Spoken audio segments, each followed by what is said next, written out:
ঢাকা চট্টগ্রাম মহাসড়কের উভয় লেনে প্রতিদিন লক্ষাধিক যানবাহনের চলাচল।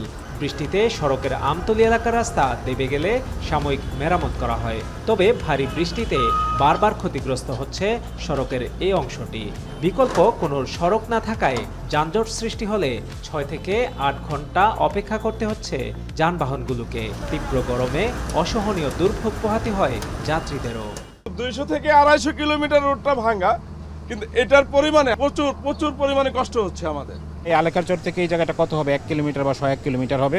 এই জায়গাও প্রায় ঘন্টাখানিক আমাদেরকে বসে থাকতে হচ্ছে। কষ্টের কথা কয়ে লাভ নাই ভাই, অনেক কষ্ট করে সারা জায়গা এই জাম গজায় যে মাত্র পার হইতেছি।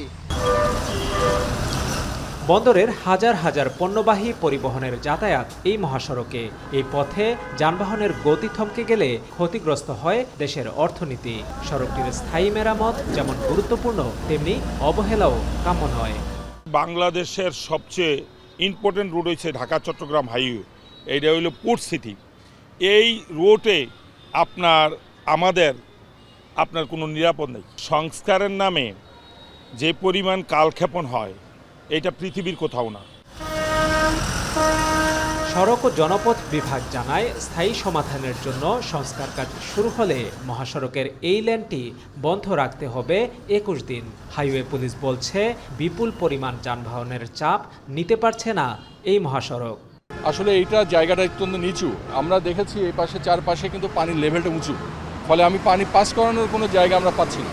তো তারপরেও আমরা চেষ্টা করছি, ড্রেন করে হোক, অন্য কোনোভাবে হোক, একটু দূরে হলেও আমরা এই পানিটা যাতে পাস করানোর ব্যবস্থা করতে পারি, সেটা আমরা চেষ্টা করছি। আমাদের এই রাস্তায় যেই পরিমাণ ট্রাফিক মুভমেন্ট হচ্ছে, সেই অনুযায়ী এই রাস্তার ক্যাপাসিটি আমি মনে করি বৃদ্ধি করাটা আসল প্রয়োজন। কিছু মেরামতজনিত কাজের জন্য দীর্ঘদিন যাবৎ, বেশ কয়েকদিন যাবৎ এই সমস্যাটা হচ্ছে।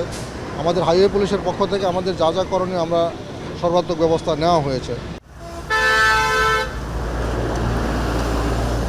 দেশের অর্থনীতির লাইফলাইন খ্যাত মহাসড়কের মাত্র 300 মিটার সড়কের সংস্কার কাজের ফলে পেছনে অপেক্ষা করছে প্রায় 15 থেকে 30 কিলোমিটার পর্যন্ত অপেক্ষমান যানবাহনের যাত্রী এবং চালকরা।